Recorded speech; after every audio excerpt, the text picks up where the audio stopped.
Hello everyone, आप सब कैसे हैं? मैं उम्मीद करता हूं कि बहुत अच्छे होंगे और अपनी पढ़ाई को बहुत अच्छे से कर रहे होंगे। मैं Akash Kumar Bhadana ICT virtual classroom में आपका बहुत-बहुत स्वागत करता हूं मेरे प्यारे बच्चों।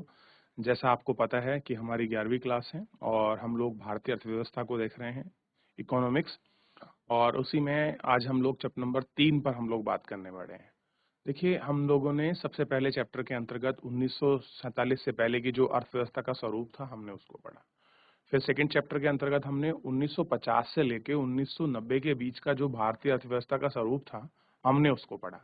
अब हम चैप्टर नंबर 3 के अंतर्गत 1991 में जो आपके सुधार हुए हैं, वो सुधार ऐसे रहे हैं कि जिसने भारतीय अर्थव्यवस्था को एक नया आयाम, एक नया गति, एक नई दिशा प्रदान की है। तो हमारे लिए बड़े महत्वपूर्ण है कि उन विचारों को, उनको पढ़ें, उनकी उपलब्धियों को, उनकी कमियों को, उन सब चीज़ों का हम लोग आकलन करें। और याद रखिए मेरे प्यारे बच्चों, ये जो आज का जो आपका सेशन होने वाला है, जो आज का चैप्टर है, बेसिकली चैप्टर नंबर 3 आपको पूरी लाइफ में काम आने वाला है। ये ऐसा चैप्टर है, आज पढ़िए, आप ग्रेजुएशन करें, पोस्ट ग्रेजुएशन करें, आप पीएचडी करें, आप तैयारी करें, हर जगह भारतीय अर्थव्यवस्था में सबसे महत्वपूर्ण चैप्टरों में से एक है जो अपना रोल प्ले करता है। तो 1991 के जो आपके सुधार हैं, इनको थोड़ा सा आपको देखना है। अच्छा, इसमें कुछ होमवर्क के काम है। जैसे 1991 में किस गवर्नमेंट की सरकार थी, कौन फाइनेंस मिनिस्टर थे, कौन आपके प्रधानमंत्री थे, कौन इसके आपके कमर्शियल एंड टैक्स जो आपका व्यापार और आपका वाणिज्यिक जो आपका मंत्रालय है, उसके मिनिस्टर कौन थे। इन सबको थोड़ा सा एक व्यक्तिगत तौर पर आप अच्छे से देख लीजिए, ताकि इन पॉलिसी का जो बैकग्राउंड है वो आपको और अच्छे से क्लियर हो जाए। तो मेरे प्यारे बच्चों, फिलहाल हम लोग चलते हैं सीधा डिजिटल बोर्ड पर। चलिए, उदारीकरण, निजीकरण और वैश्वीकरण, तो दोनों को हम लोग आपका देख रहे हैं और इसको समझ रहे हैं कि क्या है उदारीकरण, क्या है वैश्वीकरण। और ध्यान रखिए, उदारीकरण वैश्वीकरण तो पढ़ना ही है, लेकिन इसके साथ सबसे बड़ी बात है इनकी समीक्षा। समीक्षा का मतलब है उनको रिव्यू करना है, उनको देखना है, जांचना है, परखना है। तो क्या है समझिए, 1991 में भारत के आरंभ में की गई सुधार नीतियों की पृष्ठभूमि से परिचित होंगे। कैसे होंगे? जो आपके शुरू की गई है, जो उनकी पृष्ठभूमि है, उनसे परिचित होंगे। सुधार नीतियों को आरंभिक करने की प्रक्रिया को जानेंगे। वैश्वीकरण की प्रक्रिया और भारत के लिए निरर्थक से परिचय होंगे। विभिन्न क्षेत्रों में सुधार के जो आपके प्रक्रिया और जो प्रभाव हैं, उनको भी हम आपका जानेंगे। आइए इसको शुरू करते हैं और देखते हैं। आज के विश्व में आम सहमति है कि केवल आर्थिक विकास से ही सब कुछ नहीं है, तथा सकल घरेलू उत्पाद ही समाज की प्रगति का एकमात्र सूचक नहीं है। कह रहे हैं कि सकल घरेलू उत्पाद, जिसको हम कहते हैं जीडीपी, ग्रॉस डोमेस्टिक प्रोडक्ट, ही कह रहे हैं समाज की प्रगति का एकमात्र अनिवार्य सूचक नहीं है। आप जीडीपी को देखकर ही आप किसी समाज के, किसी देश का आप आयाम जो है नहीं लगा सकते। ठीक, ये किसने कहा है? आर के नारायण, भारत के पूर्व राष्ट्रपति हुए हैं। अब आपके लिए क्वेश्चन है, आर के नारायण कौन से नंबर के राष्ट्रपति रहे हैं, ये आपको बताना है। क्लियर है? चलिए चैप्टर को शुरू करते हैं। बड़ा महत्वपूर्ण चैप्टर है, गौर करके हम लोग एक एक करके इसमें सब कुछ देखते चलेंगे। परिचय को हम लोग पढ़ेंगे। कह रहे हैं कि आपने पिछले अध्याय में स्वतंत्रता के बाद भारत ने मिश्रित अर्थव्यवस्था के ढांचों को अपनाया है। अगर आपसे पूछ लें भारतीय अर्थव्यवस्था का स्वरूप क्या है, तो आपको पता होना चाहिए मिश्रित अर्थव्यवस्था भारतीय अर्थव्यवस्था का स्वरूप है। इसमें पूंजीवादी अर्थव्यवस्थाओं की विशेषताओं के साथ साथ समाजवादी अर्थव्यवस्थाओं की विशेषता के साथ है। कुछ विद्वानों का तर्क है कि इन वर्षों में इस व्यवस्था के नियमन और नियंत्रण के लिए इतने अधिक नियम कानून बनाए गए हैं कि उनसे आर्थिक समृद्धि और विकास की सूची प्रक्रिया में अवरुद्ध हो गई है। अन्य विद्वानों का मत यह है कि भारत, जिसने अपनी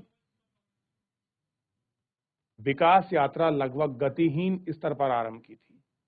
भारत की अगर आप लोग विकास यात्रा को देखो, विकास यात्रा का मतलब है जब हम लोगों ने आपका डेवलपमेंट शुरू किया था, हमारी अगर आप लोग उस समय स्पीड देखोगे तो गतिहीन थी, मतलब जितनी होनी चाहिए उससे भी बहुत नीचे हमारी थी। ठीक, जो कि बचत और समृद्धि तथा विविधतापूर्ण औद्योगिक आधार, जो विभिन्न उद्योगों का उत्पादन करता है, साथ ही कृषि उत्पाद का निरंतर वृद्धि द्वारा खाद्य सुरक्षा सुनिश्चित हो चुकी है। 1991 में भारत को विदेशी ऋण के मामले में संकट का सामना करना पड़ रहा है। सरकार अपने विदेशी ऋण के भुगतान की स्थिति में नहीं थी। पेट्रोलियम अति आवश्यक वस्तु और आयात के लिए सामान्य रूप से रखा जाता है। अब देखिए क्या हुआ कि वर्ष 1991 में क्या हो गया, हमारे सामने विदेशी ऋण के मामले में संकट खड़ा हो गया। यानी कि जिस तरह की मंदी 1929 में यूएस के सामने आई थी ना, कैपिटलिस्ट बाजार होने के बाद, ऐसे ही अब मंदी किसके सामने आ गई है? भारत के। कब है? 1991 का दौर है, 60 साल के बाद लगभग 7। ठीक। अब देखिए, अब हमारे पास क्या था? आयात सामान्य रूप से रखा था।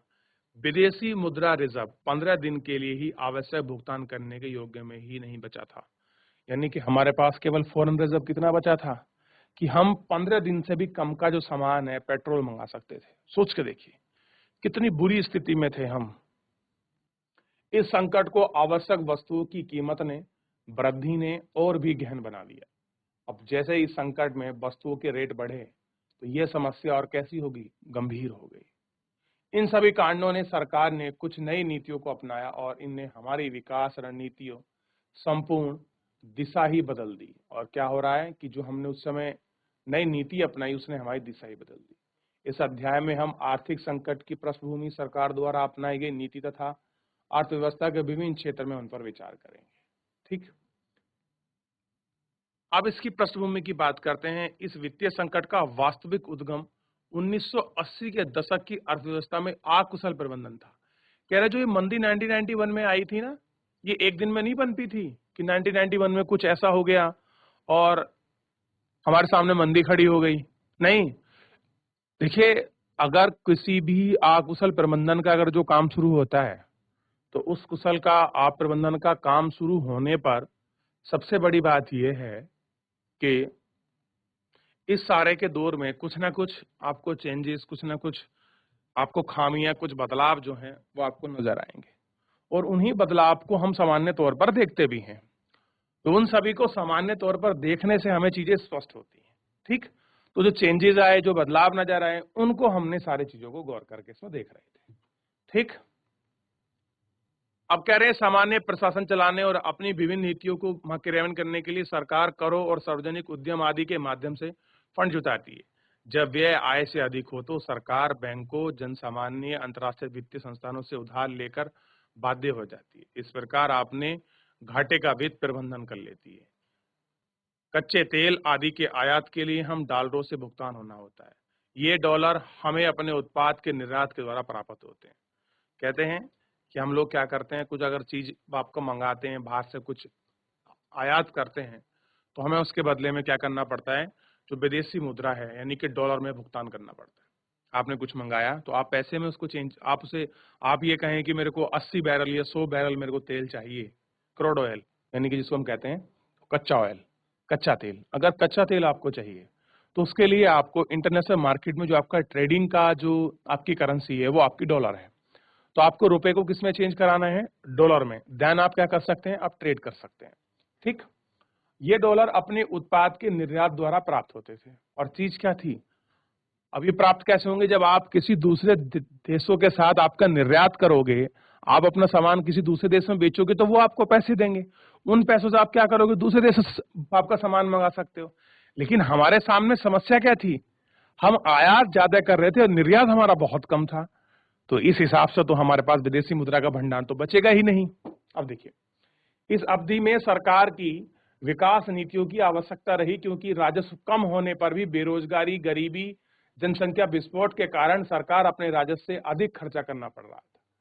क्या हो गया? बेरोजगारी होगी, गरीबी होगी, इन सबसे अधिक पर अपना खर्चा करना पड़ रहा है। यही नहीं, सरकार द्वारा चलाए कार्यक्रम पर भी व्यय के कारण अतिरिक्त राजस्व की प्राप्ति नहीं हुई। पर जब सरकार के प्रतिरक्षा और सामाजिक क्षेत्र पर, कैसे कह रहे हैं, सामाजिक क्षेत्र पर अपने संसाधनों का एक बड़ा अंश खर्च करना पड़ रहा था तो यह स्पष्ट था कि उन क्षेत्रों में किसी शीघ्र विफल की संभावना नहीं थी।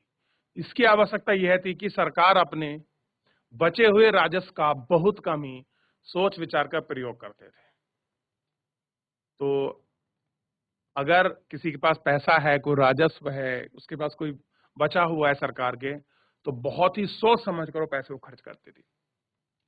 बढ़ते हुए खर्चों की पूर्ति के लिए सार्वजनिक उद्यमों के भारत की अर्जित आय नहीं हो पा रही। कई बार तो अंतर्राष्ट्रीय संस्थान और अन्य देशों से उधार ली गई विदेशी मुद्रा को भुगतान कार्यों पर ही खर्च करना कर दिया गया है। कैसा कर दिया गया है? खर्च। कि जिस तरह की चीजें हैं हम कैसे लें उनको देखें, इन पर खर्च किया गया है। इस प्रकार के अनावश्यक खर्चों को नियंत्रित करने का ना तो कोई प्रयास किया गया और ना ही निरंतर बढ़त आयात के संकट में जुटाने की दृष्टि से संवर्धन पर ही पर्याप्त ध्यान दिया गया। किस किस तरह से हो रहा है, क्यों हो रहा है, इन सब चीजों पर आपका कोई ध्यान आपका नहीं दिया गया।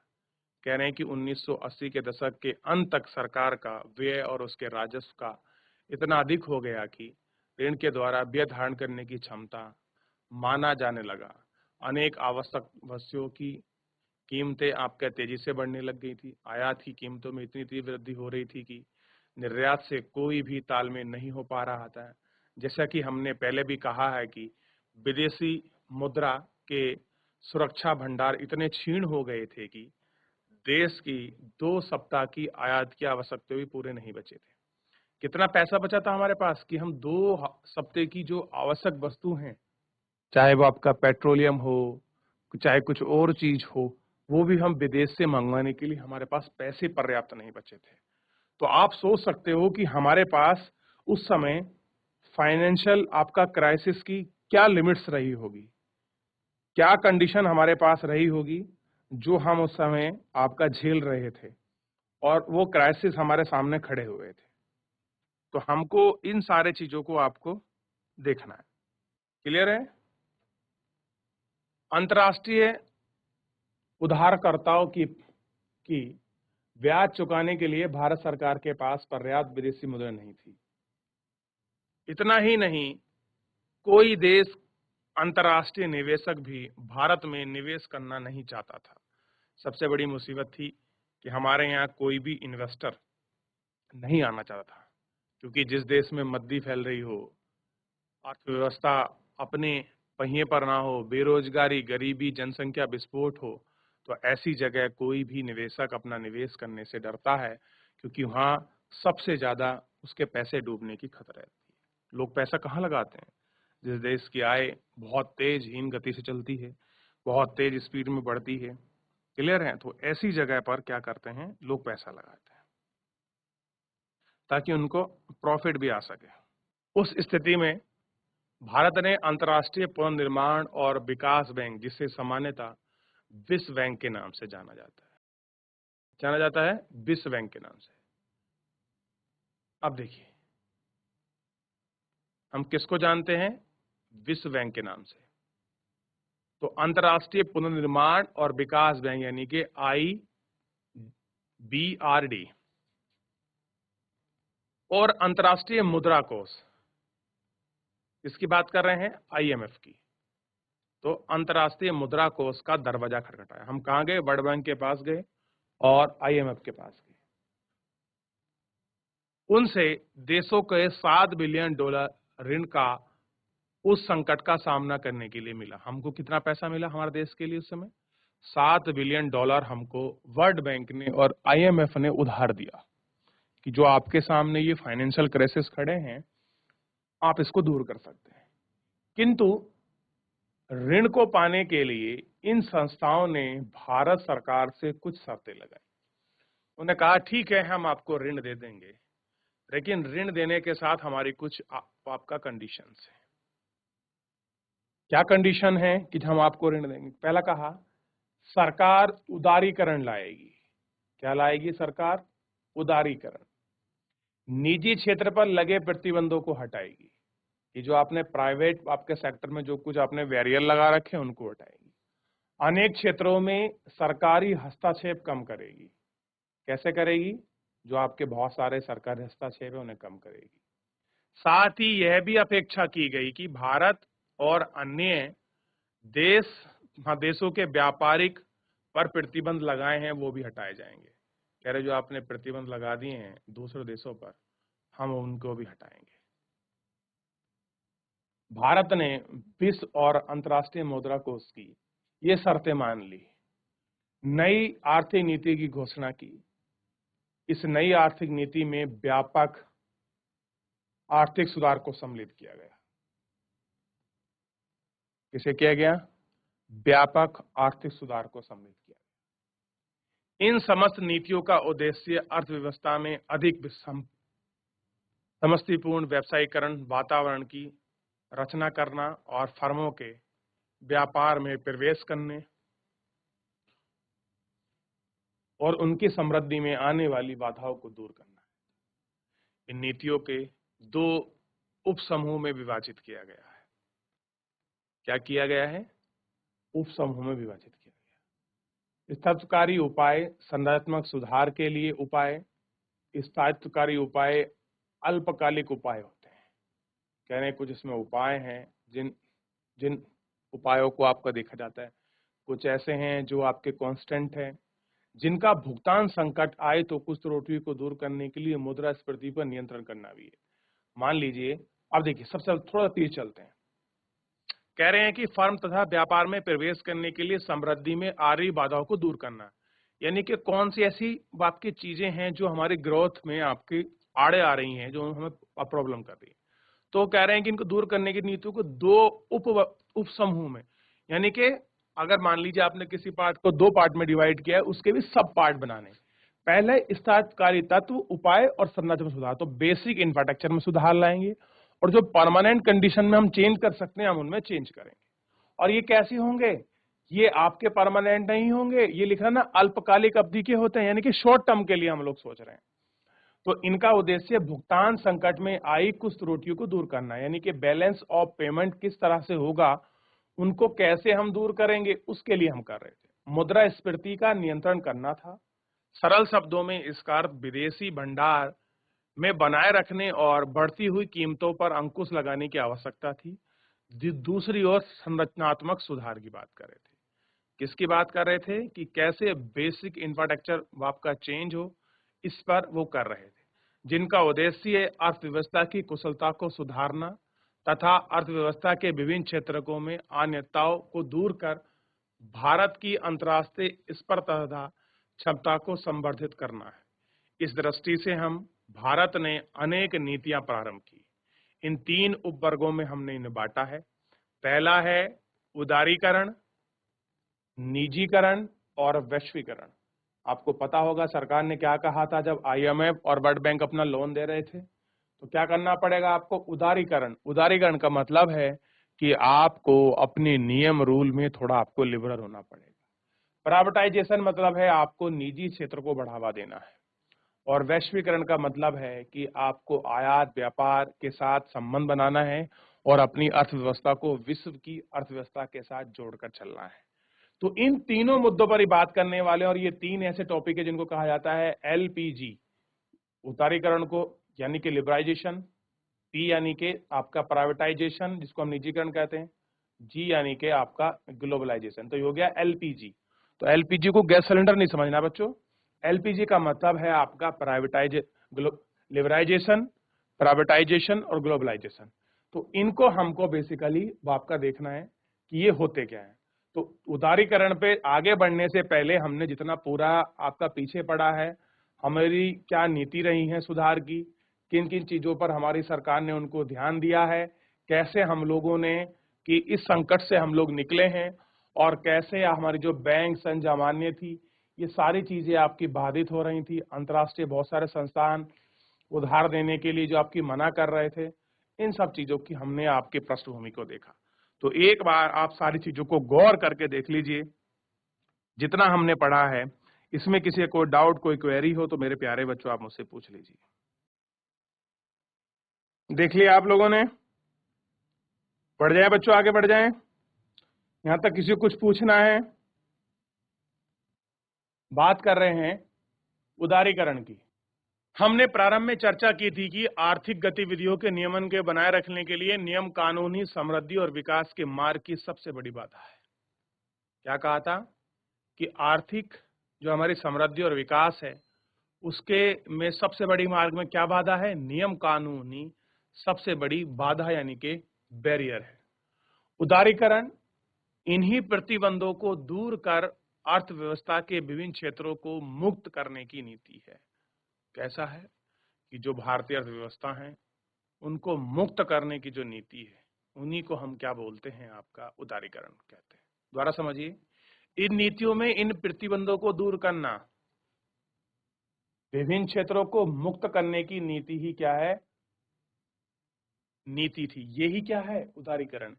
यानी कि आर्थिक गतिविधि के नियम बनाते समय जो नियम कानून हमारी आर्थिक विकास समृद्धि में जो सबसे बड़े बैरियर हैं, अगर हम उनको दूर कर देते हैं तो वही क्या है हमारा, वही उदारीकरण। जैसे औद्योगिक लाइसेंस प्रणाली, आप देखते हैं कि इस औद्योगिक लाइसेंस प्रणाली ने भी, आप देख रहे हैं कि लोग क्या बनाने लग गए थे, लॉबी बनाने लग गए थे। आयात निर्यात नीति, तकनीकी उन्नयन, राजकोषीय विदेशी नीतियां, उदारीकरण 19 के दशक में अभी आरंभ किए गए थे, किंतु 1991 में किए गए आरंभ सुधारवादी नीतियों से कहीं व्यापक थे। व्यापक का मतलब है और अधिक स्तर पर थे। आइए हम कुछ महत्वपूर्ण क्षेत्रों के लिए सुधारों की समीक्षा करें। ये क्षेत्र औद्योगिक क्षेत्र, वित्तीय क्षेत्र, कर सुधार, विदेशी नियमन बाजार, व्यापार तथा निवेश क्षेत्र, जिन पर 1991 में विशेष ध्यान दिया गया था। क्या किया गया था, 1991 में विशेष ध्यान दिया गया था, और इन सब पर हमको बात करने की, इनको देखने की आवश्यकता है। तो आपको पता लग गया है उदारीकरण क्या है। बेसिकली अगर आपसे डेफिनेशन पूछ ले, आपसे परिभाषा पूछ ले, कितने बच्चे जवाब दे पाएंगे उदारीकरण का? आगे देखते हैं। कह रहे हैं कि औद्योगिक क्षेत्र का विनियमीकरण। कह रहे जो औद्योगिक क्षेत्र है उसमें क्या क्या चेंजेस हुए हैं, क्या क्या नए कानून निर्माण बने हैं, उनको हमको देखना है। ठीक है। भारत में विनियमन प्रणाली को अनेक प्रकार से लागू किया गया। कह रहे जो नए नियम कानून बनाए गए उनको अनेक प्रकार में लागू किया। पहला, सबसे पहले औद्योगिक लाइसेंस व्यवस्था थी, जिसमें उद्यमी को एक फर्म स्थापित करने, बंद करने या उत्पादन करने की मात्रा का निर्धारण करने के लिए किसी न किसी सरकारी अधिकारी की अनुमति लेनी पड़ती थी। आप फैक्ट्री लगाएंगे, बंद करेंगे, कितना प्रोडक्शन करेंगे, इसमें आपको क्या करना पड़ेगा, किसी ना किसी आपको अधिकारी की परमिशन की जरूरत होगी।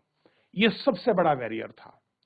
दूसरा था, अनेक उद्यम में तो निजी उद्यम का प्रवेश निषेध था, यानी कि बहुत सारे ऐसे सेक्टर थे जहां प्राइवेट सेक्टर एंट्री ही नहीं कर सकता था।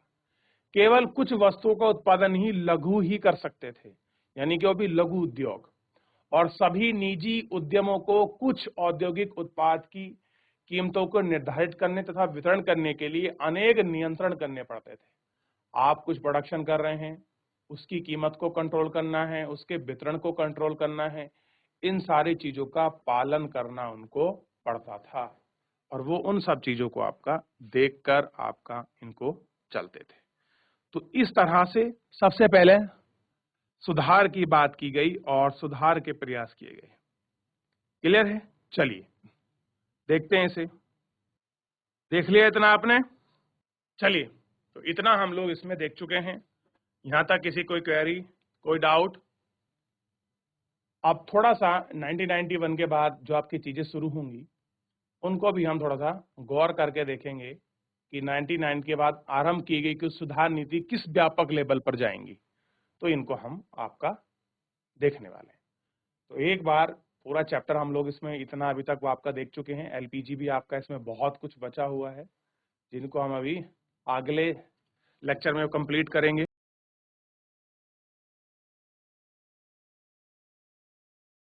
तो मेरे प्यारे बच्चों, फिलहाल आज के इस लेक्चर में इतना ही। तो हमने एलपीजी को जानने का प्रयास किया कि क्या है आपका प्राइवेटाइजेशन, क्या है आपका ग्लोबलाइजेशन और क्या है आपका लिबराइजेशन। तो उसमें सबसे पहले हमने लिबराइजेशन की कुछ आपकी चीजों को पढ़ा। अब इसमें समीक्षा बची हुई है, इसके पार्ट बचे हुए हैं, कैसे हम लोगों ने अपने कानूनों में कैसे अपनी शिथिलता लाई, कैसे हमने आपका ढीले किए कानून, और कैसे हमारी आर्थिक विकास और समृद्धि बढ़ी है, इन सभी पर हम लोग बात करेंगे। फिलहाल आज के लिए इतना ही। धन्यवाद।